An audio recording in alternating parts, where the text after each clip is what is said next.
Good afternoon, everyone. Welcome on this glorious day. My name is Joel Hellman. I'm Dean of the School of Foreign Service. For those guests here, the School of Foreign Service is the oldest school of international affairs in the United States, nestled here at Georgetown University, the oldest Catholic university in the United States. We're here in Healy Hall, built just after the American Civil War on the north-south axis, designed to unite the country after the violence of that conflict. And we're here in the original library, Riggs Library of the university, which was designed by the very architect who designed the Library of Congress. I'm so honored to welcome you here today to a conversation with the newly elected First Minister and Deputy First Minister of Northern Ireland, Michelle O'Neill, and Emma Little-Pengelly. Georgetown University has long had strong ties to the island of Ireland and to Northern Ireland in particular. And over the last few years, we have celebrated and reflected on some major milestones on the continuing road to a lasting peace and reconciliation in Northern Ireland.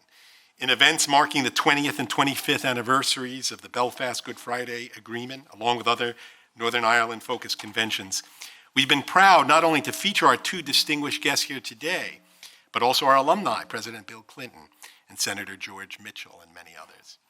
Today, we celebrate another milestone, the restoration of the Stormont Assembly and the Executive, and the historic installation of two female First Ministers. But we are just not here to celebrate, we're here to listen and to learn, for Northern Ireland remains a lesson for the world in how to negotiate and hold peace. That is a lesson that is increasingly urgent today, and it is not the case that this has been easily achieved in Northern Ireland. The fact that we are marking now the restoration of a collapsed assembly is testament to the difficulty of building a lasting peace and fostering reconciliation. But through difficult times, Northern Ireland has prevailed and thrived and has continued to offer the world a roadmap for how to negotiate peace. And we know here at Georgetown, thanks especially to the work of our Institute for Women, Peace and Security, that there is no lasting peace without women being at the table.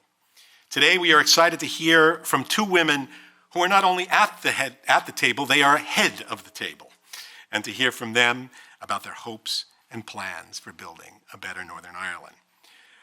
There are many, many people to thank on this. Today's conversation is actually the second annual meeting of the Washington Forum on Northern Ireland, an ongoing project of Georgetown's Global Irish Studies Initiative, American University School of Public Affairs and International Service, and Ulster University.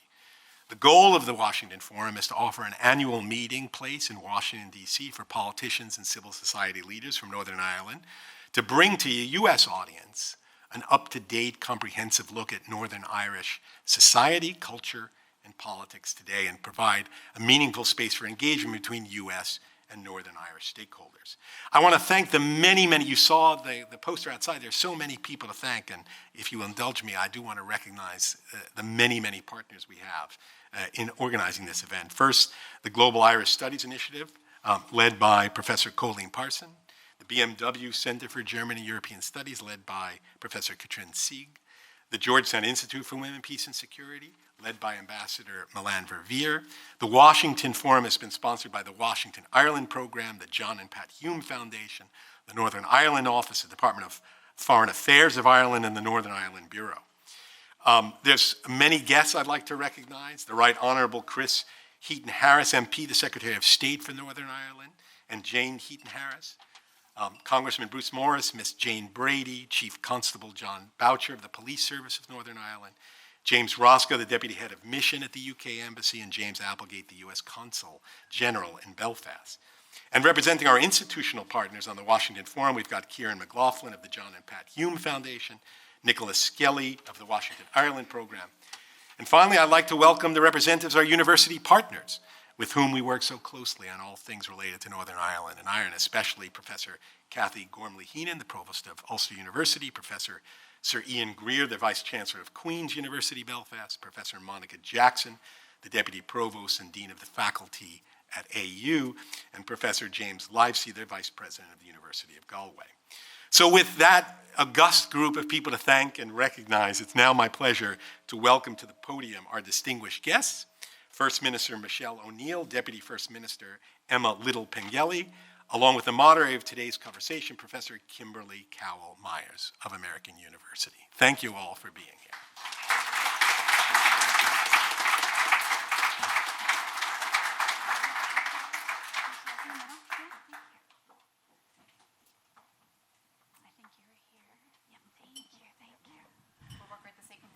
That's it. That's it.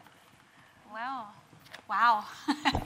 Thank you so much for being here. We're really excited to have you both here in this way in the U.S. together. It's such an exciting moment, and we have felt that energy over the last couple of days.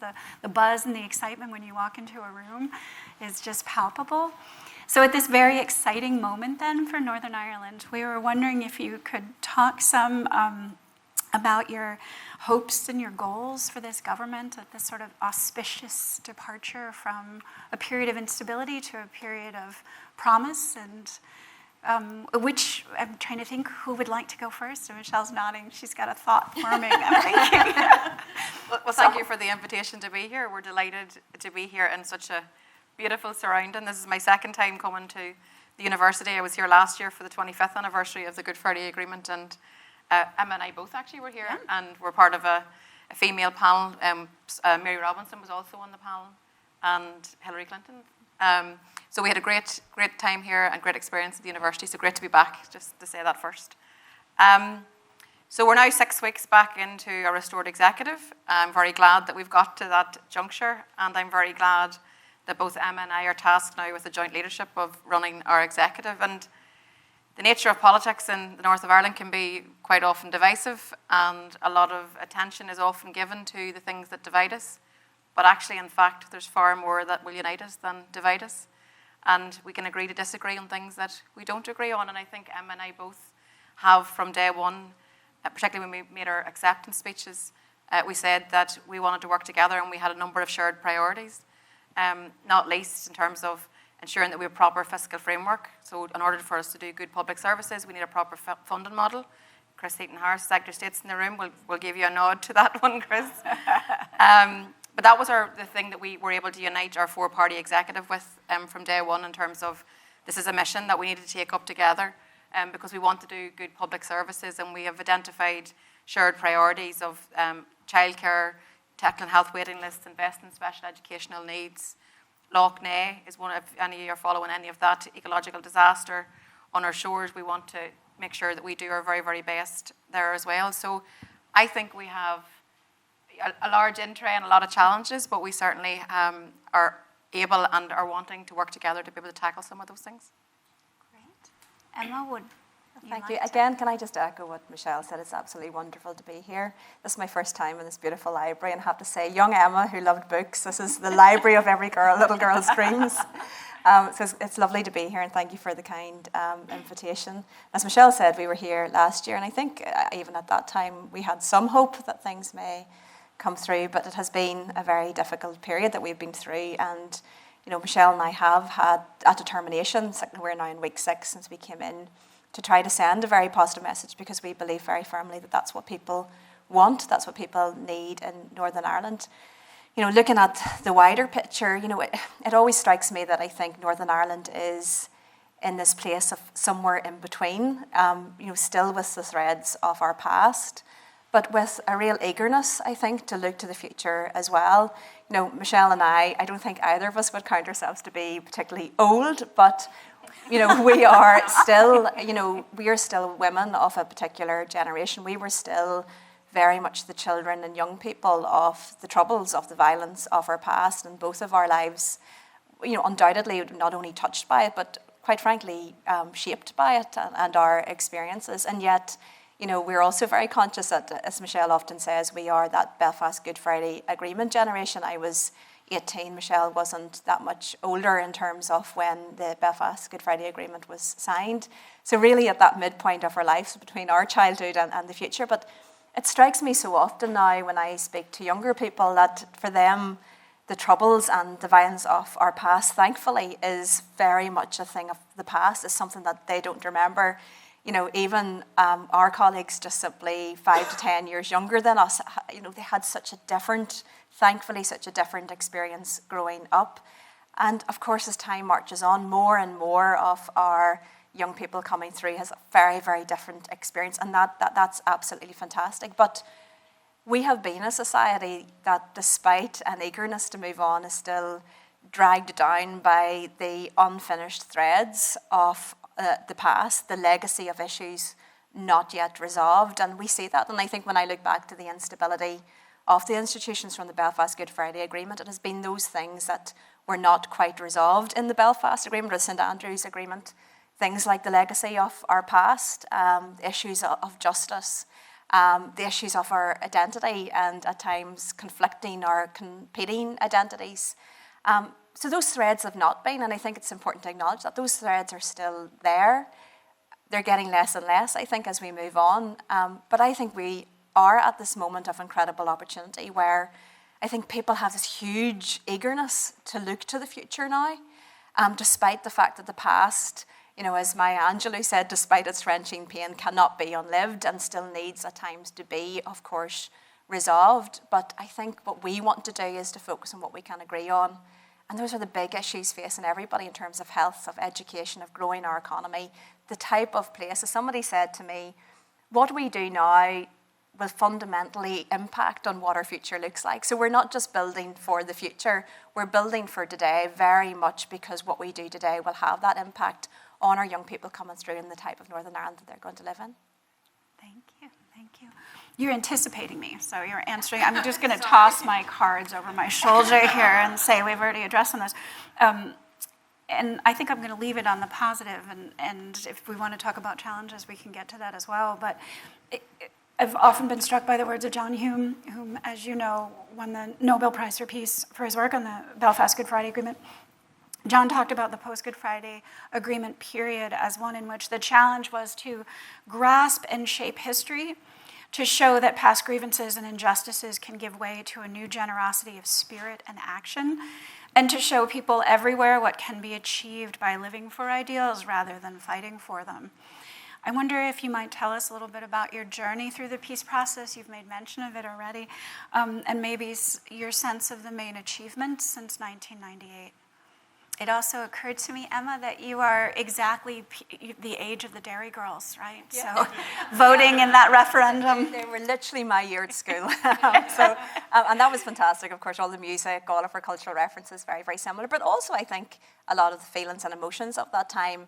I obviously come from a very different community. I came from a unionist community, a very small town of Market Hill. And to us, the Belfast Agreement, while it may have been celebrated elsewhere, it was a thing of a lot of pain, particularly for victims, particularly for people who had served in the police force and other aspects of that. So to me, it was a different experience. It was a challenging experience. It was an issue that deeply fractured the unionist community in Northern Ireland. And actually 25 years on, I think we are still seeing some of those fractures. It has been very challenging. There was a lot of very difficult things to be faced. There was people felt there was a very high price to be paid. And, but ultimately, when we look at where we are now, and as I referenced in my initial answer, the fact that our young people today do not experience what Michelle and I experienced. When I look back on my childhood, which was a childhood of daily violence, not only in our TV screens, but in terms of the community in which I lived, people being killed, the different things. That is not a childhood I would wish on any child. And while it shapes us, and I don't regret that because I would not be who I am, but for the experience that I experienced, nor would I necessarily want any child or any teenager to go through that sense of fear, the apprehension, the terrible place at times that we were. Sometimes when I speak to young people and they'll say, well, not much has changed over the 25 years, to think, wow, but everything has changed. Of course, things can be better. Things must be better. And Michelle and I have often talked about those issues so far in our just 6 weeks, but in terms of childcare, in terms of health, in terms of education.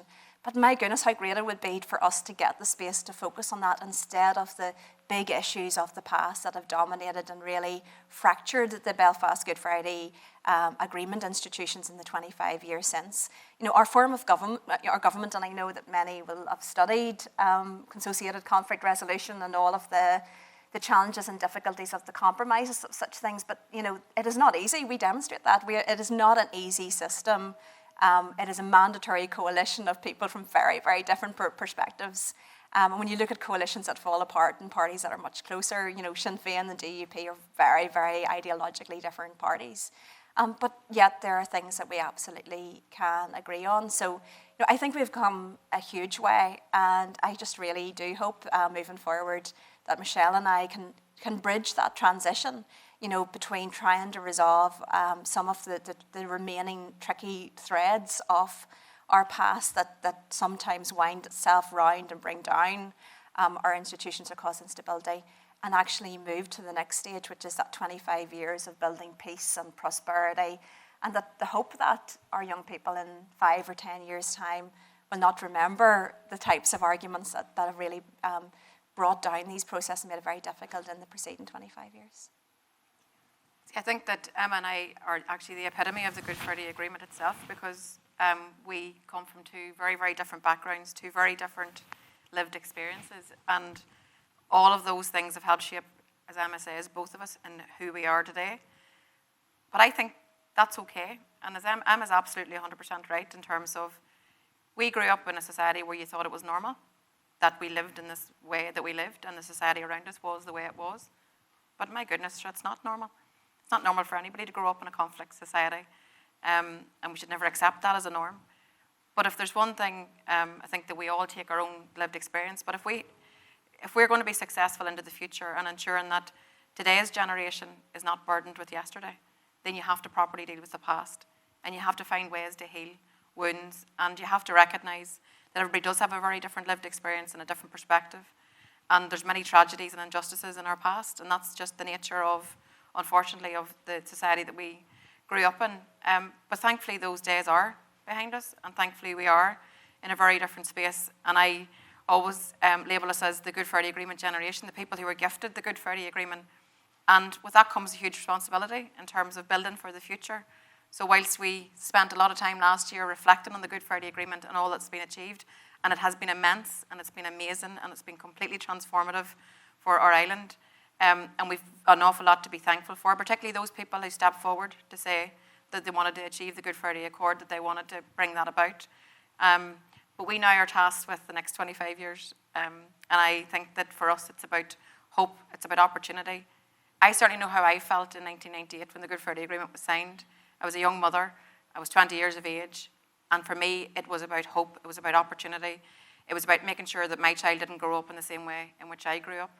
And I think what we're trying to achieve collectively now, albeit with all the challenges, what we're trying to achieve collectively, and what we've done, I think, in the first 6 weeks of coming into office, is to set the bar high in terms of the tone that we expect, that we want to be respectful of each other, and that we're going to try and work on our shared areas where we want to focus on things together. And again, what does our society look like in another 25 years' time? I think we're actually both quite excited for the opportunity that there is ahead. Wonderful. You've certainly made me excited to see what you do. This is not the first time that the Northern Ireland Executive has been headed by 2 women, but it is certainly not the norm. So I'm curious to hear you muse with us about whether gender matters in your understanding of this leadership role, and in what ways it might do so. Yeah, I do think it does matter. I mean, it is the first time there's been 2 women at the helm, but as a matter of fact, actually, I think we've got an even bigger positive story to tell on that front. Both myself and Emma, as joint heads of government, the 2 junior ministers who work in our office are also 2 females. The head of the Civil Service, Jane Brady, is female. Our Attorney General, our Lord Chief Justice, our President of the Chamber of Commerce, our NICFA, Celine McStravick, the Community and Voluntary Sector leader, they're all females. That's the first time something like that's ever happened. And if that doesn't lead to a transformed society, I don't know what else will.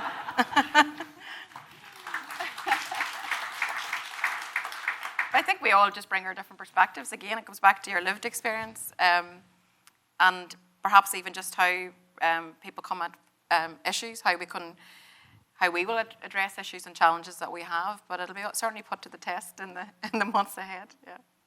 Yeah, like absolutely, and again, Michelle and I have talked about this particularly around the formation of the programme for government and working with the head of civil service around looking at delivery, unit and delivery, because we're very conscious that on one hand there is a symbolism with it, and I think that's an important symbolism.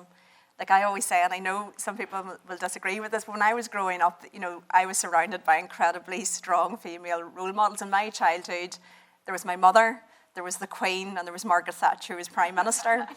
And somewhere around that, there was Ronald Reagan. But in my childhood, it didn't really seem like he had an authoritative role in that relationship. And in a sense, while people may disagree about the politics of some of that, as a child, that was my first introduction to political life, to the way it was. And these were three very strong, determined, and quite frankly frightening women at times. And to me as a child, it gave you that assumption that actually women run the world. That was my Queen, that was my Prime Minister, and that was my mum.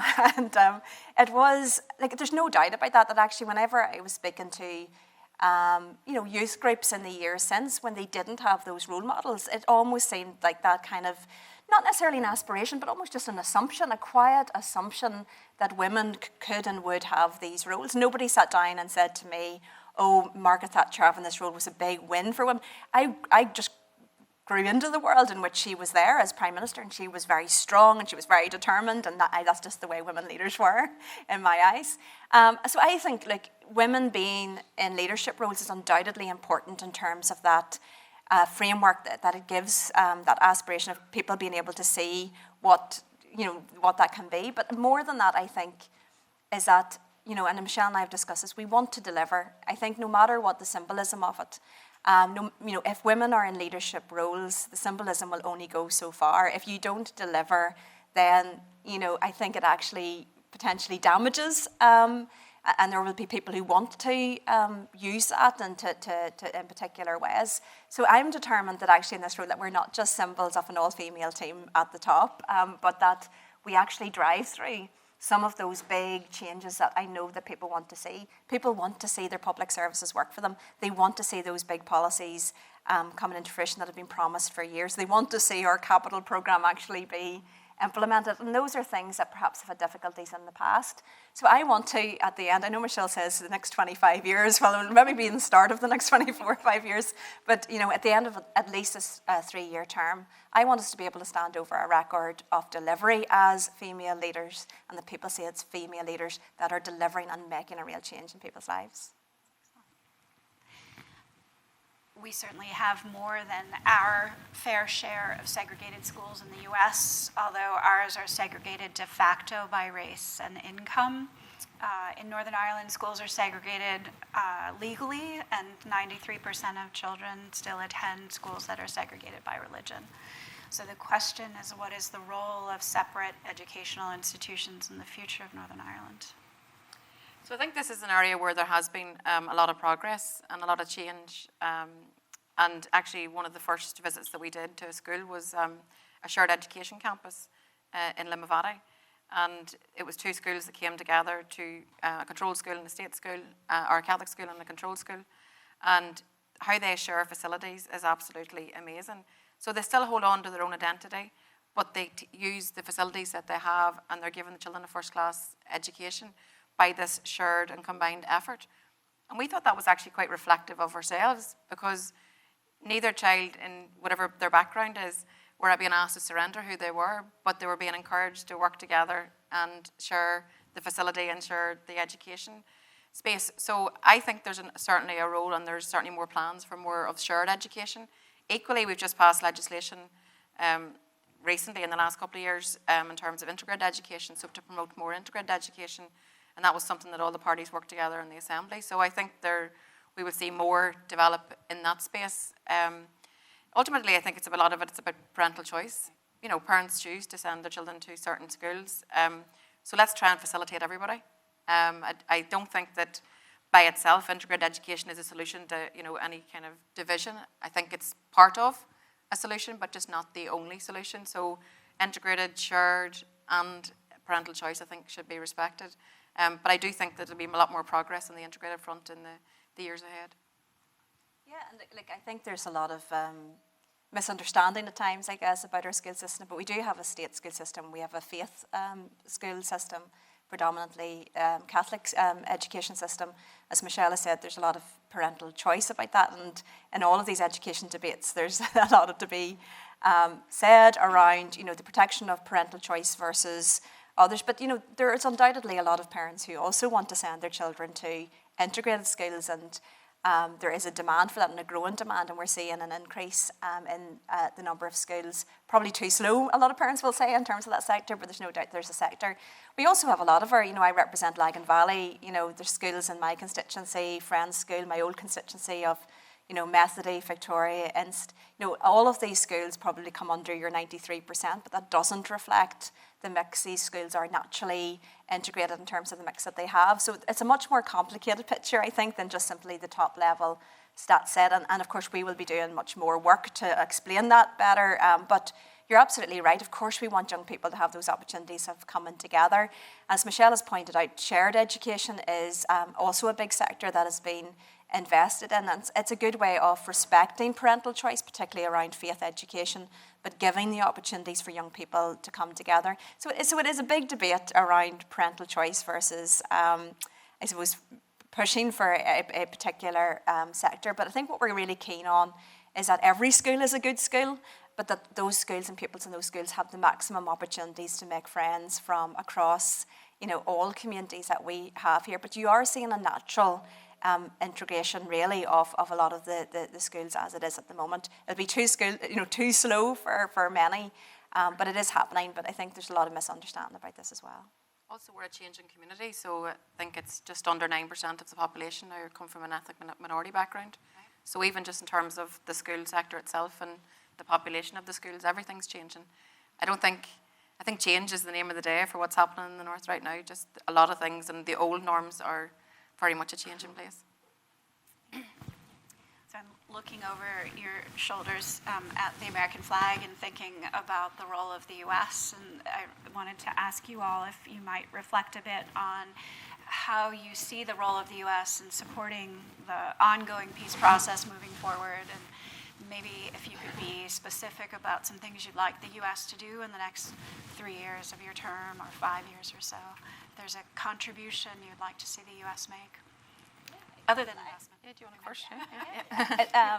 As somebody who was on the Washington Ireland programme, I am, I think, very much a product of some of that incredible work that the US has done to support Northern Ireland and our peace process in the past. For me, going on what was then called the Young Leaders Programme back when I was 21, I think, 22, 21, it was just a life-changing experience, and the kindness of my host parents and so many people who were involved in that programme, but the experiences it gave me, not only to meet and to live with a friend of mine, sadly passed away now, from a different community, and just our whole mixed group, and the exposure to those experiences, but also just the experience that we had here, the job placements, the things we got to do and see. Like it really took a wee girl from Market Hill and brought her out to this incredible place for a whole summer. And so like that is such a good example of actually that investment at that time. And I know that the Washington Ireland programme has so many people who have been through it, Leo Radker, the Taoiseach, of course, and many, many others. But that shows that investment at that time, that is now coming through in terms of people in all kinds of different positions, some political and business and others. So I think that, first of all, I would love to acknowledge, absolutely want to acknowledge and thank, so much investment, both in terms of that fundraising, in terms of our community sector, our civic sector, and that has made an incredible difference. I make this point all the time. When I look at the Belfast Agreement, St Andrews generation, there was so much work done as well in investing in those people, and that I think really helped bring about the context for compromise. It gave people the skills, it enabled people to see the bigger picture. And I think what we realised through the years is actually that needs to be a continual process. that it isn't the case that you do that and suddenly the whole process is cooked and people can move on. We do need to continue to invest in our young and emerging leaders, our young and emerging civic and community and business and political people, because at some point, now increasingly it would appear, they will be the people making decisions. Those will be the people having to make the compromises. And of course, the other big piece, undoubtedly, is around growing our economy. And we've talked a lot about that already on this trip. We need to grow our economy. There's no doubt that the best way for a stable future for Northern Ireland is that we have this thriving economy where people are happy and healthy and content. Happy, healthy, content people do not agitate for instability. We know that. But we know that we also can't do that alone. Our businesses, of course, we want to support our local businesses to grow and our entrepreneurs, but of course we need that foreign direct investment, and the US has done so much in that. And as I said last night, it's not just the support that was given to us by the US through the troubles and the worst of our times, it's the fact that the US has kept with us and continued with that investment, but just changed it into economic investment by 260 US companies in Northern Ireland. 70% of them reinvest when they come there. And we know that there is so much more potential as well. So we really want to work with the US in terms of business. But we also hope that we can give something to the US in terms of the fantastic people that we have and workforce that we have in Northern Ireland. Yeah, I suppose just to complement, to add to that, I think that the role that the US successive administrations have played down through the years has just been immense. And I genuinely believe that we mightn't have arrived at the point of the Good Friday Agreement had we not had that kind of support. So in the past few days, what we've been saying is that, you've journeyed with us this far. And whilst we look towards the 25 years and the role that Emma and I will have to play for some of that, maybe, not all of it. Maybe the whole 25 You never know. But I think whenever we look towards the next 25 years, it's about staying that journey with us, and actually all those opportunities that were created, the investment opportunities that were created, the doors that were open to the leaders of then, we would ask that those doors are open to ourselves also. And for the university here, having us here sitting on this platform today, it's not very often political leaders get to sit and have a conversation in this kind of nature in front of a room, and you're not looking for a soundbite for the media or anything like that. Hopefully not. So it's about, for the universities, just to keep with us as well in terms of creating that space. It's so useful. And, Joe Kennedy has been to numerous events, and Joe as a special envoy has been just amazing in terms of the role that he's played, not just economically, but socially as well, because socially, politically, and economically, they're all interlinked, and we need to focus on all. And the role that he's been able to play and the role of a special envoy at different points has always been crucially important. So we would ask that is always maintained. Yeah. I'm wondering if I should open it to the audience to see what questions they might have of you. And I do have a mandate, which is, I've been told by my handlers, to look for a student in the audience if there's a student with a question. All right, well then I did see Kevin's hand pop right up, so we'll maybe start with Kevin. A graduate, an alum, that works. I believe there's a mic here, Kevin. I'm Kevin Sullivan, the project director for the Ad Hoc Committee to Protect the Good Friday Agreement. Nice to see both of you again. In our last discussions with the Secretary of State, we brought up the issue of the brain drain in Northern Ireland of unionists, graduate students leaving. My daughter is a graduate student at UCD, and oddly or unusually, all her friends are Ulster. They call themselves the wee prods from West Belfast, or they're from farming communities. And she's extremely happy working with them, but she knows more about the Good Friday Agreement and the troubles than they do. And they're very European in their outlook, and they're moving on. And so what I'm concerned about is that you have a brain drain of unionist students coming out of the unionist background, and then you have an education gap at the bottom in terms of the loyalist communities. And I know Joe Kennedy's talked about the need for apprenticeships, so I know you have a clear set of priorities in the next 3 years, but I hope that that would be an issue that you would bring up and discuss and start the process of figuring out how that, 'cause I think that's where America can help you with apprenticeships and economic investment. Thank you. Yeah, just to say, I mean, when we talk about hope and opportunity, it's about lifting everybody up, and that's the only way it'll be successful, is that if we lift everybody up, and we know that we certainly have work to do in terms of underachievement in working class communities, and a lot of inequality that exists out there, and poverty is still, you know, particularly in certain pockets of areas, that we need to do a lot more. But I think that we can do actually good things in this area.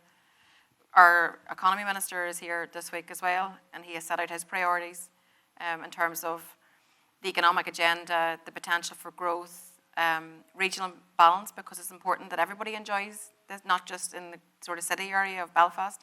It needs to be much wider than that and hit into rural areas as well.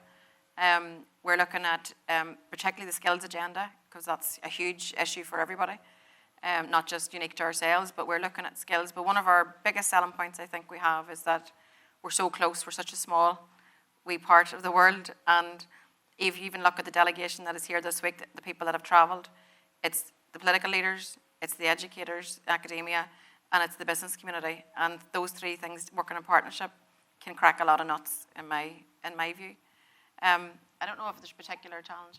Like I think in all of this, there's always balance. Like I'm not a great believer that we should clip the wings of our young people either. And you know, it's of course I think hugely beneficial for them to travel for study, you know, to move for jobs. But of course, I want them to go back. I think any parents that I ever talk to in Northern Ireland, when their kids go off to study elsewhere in university or to work for a while, they always want their kids to come home. Of course, they do.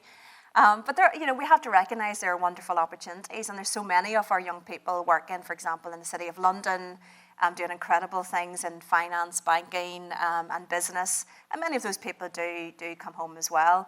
There probably is a little bit of a nuance to it. You know, like I know from speaking to young people from the unionist community who go to study in Great Britain, for example, you know, they don't consider that moving abroad. They see that as studying within their own country. And as I said, you know, the biggest weakness we have is that they meet for their partners when they're at university and then they settle. But I've met a good few that have brought people back to settle in Northern Ireland as well. So I think that's what we need. We need our young people to get out and bring some of those other young people with graduates back. But look, the biggest thing we can do to get people to stay in Northern Ireland is to provide those opportunities. And again, that's why we've said, look, in terms of targeting business growth, in terms of FDI, we're looking at all of those types of sectors. You know, they'll all be very familiar to people in this room. You know, the cyber security, which we're really excelling at, the creative industries, you know, advanced engineering, you know, AI, the potential for that, reg tech. You know, there's so much potential for us to target in a very specific way. And if we're creating those high-wage, good quality jobs at home, then I think that's a fantastic sign. When I talk to friends of mine in London and said to them, like, you know, about 35 to 40 minutes commute to Belfast, you can get a really nice 3 to 4 bedroom house for about, I know, £250,000, £300,000, which is what, about $320,000 at the minute. You know, people are amazed. You know, detached house, beautiful, really good quality of life. Northern Ireland are the happiest people, I think, in the world, according to the service. There's lots of really positive things about living in Northern Ireland, but we must give people the reason to be able to come back. And I think actually those really good, high value, good quality jobs, matching with the great life satisfaction that we have across all indicators at the moment, that's the proposition we need to be making for young people across all communities.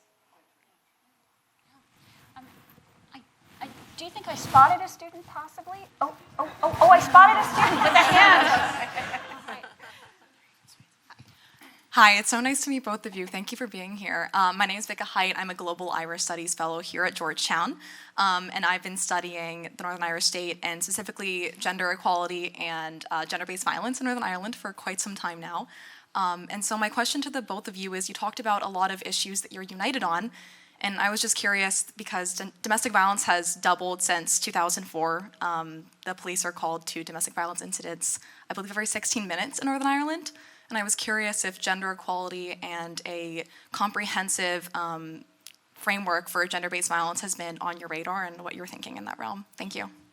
Thank you for that question. Actually, I omitted to say that actually when I spoke earlier. This is actually one of that comes under a policy responsibility of our department tackling violence against women and girls, and we have huge, huge challenges with this. Actually, it's been described as an epidemic. That's not good enough. We have work to do, and we're actually, whenever you look at England, Scotland, Wales, even the south of Ireland, there's a strategy. We didn't have a strategy. We're going to fix that. And we hope that actually over the next couple of months to be able to publish the strategy, which with, not that we set it out this way, but now we can learn from things that have worked elsewhere in other strategies and apply it to our own strategy. And one of the I think the successes of the strategy that we will publish is one that it is being designed with both people who work in the sector supporting women, because this is male violence against women that we're talking about. So it's people actually with lived experience of violence, but also it's people who work in the sector day and daily, and they feel very strongly and very positive about the strategy that we're bringing forward. So we'll make sure you get a copy. And look, it's a massive challenge. I'm conscious we've got the Chief Constable here as well, and I know that he will have seen and has heard this as a big issue. And look, it's a deep-rooted issue for pretty much every society. Unfortunately, Northern Ireland is at the top of that tree when it comes to some of these big issues. And we've got this excellent piece of work. It is really, I think, the first time that across government we've had a truly co-produced, co-designed process. Led by an excellent civil servant who has done this work in the absence of the executive. And that brought together people from practitioner, policymakers, as Michelle has said, people who have experienced domestic violence. And this is really the first time we've done consultation in this way, a truly co-production, co-produced process. Now, obviously, the decision on it is made by the executive, but there's no doubt that that is going to be a much better, a much deeper, in terms of how thought out it is, the nuances of it, because of that process of inclusion of those, I think, 30 core people as part of that. So they've produced not just a framework and strategy, but they've also produced key actions. That's been consulted on as well, facilitated consultation. So we think this is a really good example of an issue which really suits those innovative new policy development practices that are taking the world by storm, if you're into all of that type of thing, which, as Michelle unfortunately knows I am. So, I think that this is a really exciting opportunity for us to tackle a really horrible issue. If we can, but it's all about that societal change. And we know in government, that's probably the hardest thing that you can do as a politician. You can change how many how many GP, doctor appointments or dentist appointments or police officers on the beat. But to actually change a cultural attitude or a societal attitude is incredibly difficult. And it takes those little nudges, it takes those actions at key, just to send the message of changes around education, around everything, because this starts in families, it starts with kids, it starts in our schools, it starts in our communities. So it's not going to be an easy fix, but absolutely, I think we've got an excellent piece of work there, and we're actually very excited about the rollout of that. So we got started just a couple minutes late. I just wanted to check, may I borrow a few moments of your time and take a few more questions? Would that be okay? I have no idea what else does this. Would that be okay? We're going to take another event, but I think we probably could take another one. Okay, I did see a student somewhere. Yes, okay. Yes, thank you. In the middle, straight down the aisle. There we go. Thank you.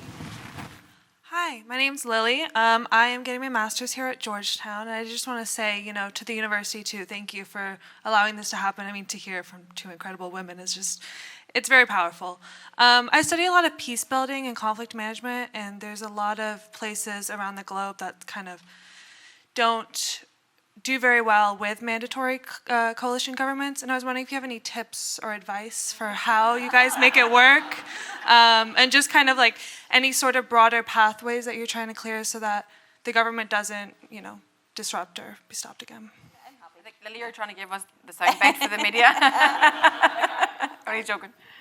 So clearly, I've spoken to so many groups around the world involved in peace processing, and one of the things I would always say is that Northern Ireland is far from perfect. We all know that. It's been very, very difficult. We've had instability, we've had collapses, we've had periods of no government. But what I always say is that Northern Ireland is a really, really good place to learn from, though, not just the things that have gone right. There's lots of things that have gone right. We've got an incredible third sector, for example, and that has played such an important role really having good reach into all of the communities, particularly our working class communities, and being able to deliver and people seeing not something done onto people, but actually people within their own community delivering for them. I think it's a really important part of building the peace and building stability. But you can also learn about what doesn't go right, okay? Like, so yes, we've had collapses, but Michelle and I moving forward, the key thing for us will be to learn from that. What can we do differently to avoid that? And like I always, my view, because before I came into this role, I worked as a special advisor to right back from 2007 at the Restoration, and actually as an advisor during the longest period of stability, which was 10 years without a collapse from 2007 to 2017. And I always say under Sinn Féin and DUP leadership at that time, Dr. Paisley and Martin McGuinness initially, and then Peter Robinson and Martin McGuinness. But I think we can learn a huge amount from Peter and Martin, because they were two people who recognised both the opportunities of working together, what we could do together, but they also recognised what we couldn't do together, and they recognised that in each other as well. So, Martin would recognise in Peter Robinson what he couldn't do in terms of, his aspirations, his manifesto commitments, the unionist community that he was representing, but also vice versa, that, Peter could recognise in Martin that there were things in terms of the nationalist and Republican community that Martin couldn't do. Now, that doesn't mean that they didn't push themselves. They did at times. But it's all about knowing where that careful balance is, about what you can do and what the limits of that is. But the respect of those limits is so important. Like I always said, the first time that I felt that things were not going very well, the first time I felt genuinely worried about the process was that when people started negotiating on camera, shouting out to the camera to say, you must do this, you must do that. And the number one thing that I've ever learned about peace processes is that once you go out there and demand a red line from somebody else, where that somebody else will find it almost impossible to do that thing, then you're placing everybody in a very difficult position, because either that person capitulates and then publicly is being seen to climb down from a position, or they don't because they can't be seen to do so. And then the person who called for it either has to retract that. And that's in a peace process, that's a very difficult space to get into. To me, that's a win-lose situation. And where power sharing, where peace process, where negotiations, in my view, work the best is where you can get a win-win. And at the very, very least, you cannot have a win-lose situation. You don't want to lose-lose, but if you have a win-lose, it impacts badly on the equilibrium of these relationships. And I think what we've seen over the last number of years is a delicate equilibrium in Northern Ireland was unbalanced. I believe that we have done a lot of work to restore that, but I think relationships in this context work best when we understand what the other can and can't do and try to have respect for that. Yeah, and I concur with that point. I think, Lily, I think it's a peace process, so it is a process. Even now, 26 years later, it is still a process. And that means all those people that actually brought it to bear in 1998 need to still be as engaged today, because we have to keep nurturing it. It's not something that happened at a point in time. I think that actually has been part of the fault line, actually, in terms of the last number of years, not even just the recent years, but just even the last sort of 10, 15 years has been that it wasn't all hands on deck in terms of all those people that are supposed to be partners of the peace process. So I just think that we have to be mindful of that, and we need to try to keep all the sets of relationships working. There's no doubt it's very challenging. A mandatory coalition, 4 different parties, of course it's challenging for anybody, and then in particular, to add to that is the backdrop of our society and conflict and division and where we've come from. But I am determined to try to make it work. I think we are determined to try to make it work. There's a lot of conversation about reform of the institutions, looking at how we work. And we can have all those conversations, but we first needed to get it up and running. We've done that. And now we can have the conversations, I think, going forward around, is there other ways that we can improve how it works, or, to look at that, and we can have that debate going forward. But for me, I think the big takeaway, when you look at the world now and what's happening, I think the big takeaway is that there isn't anything that isn't solvable. And there was people in the 70s, 80s and 90s in our part of the world that thought the conflict would never end, that this was going to be our life forever and a day.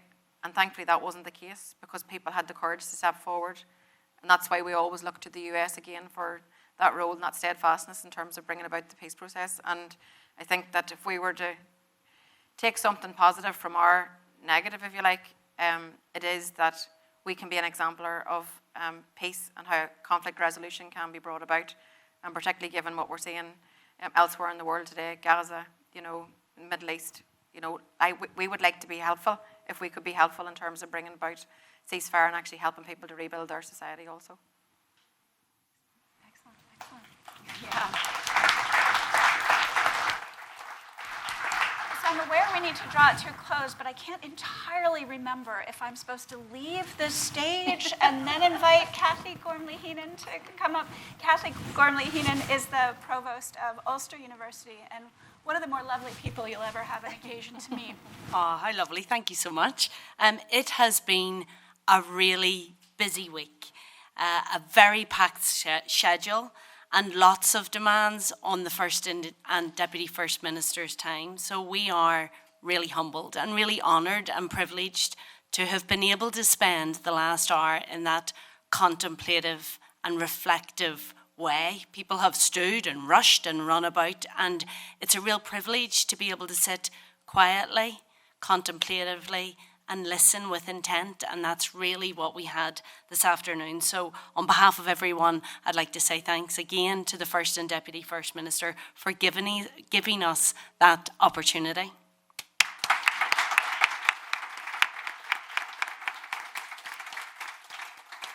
I think it's fair to say that they have set the bar very high in terms of tone, and I think Michelle said that at the outset. It's not very often that you do get to sit in a room for a long time, and the comment was made that universities are there to provide that space, that contemplative space, and that period for reflection.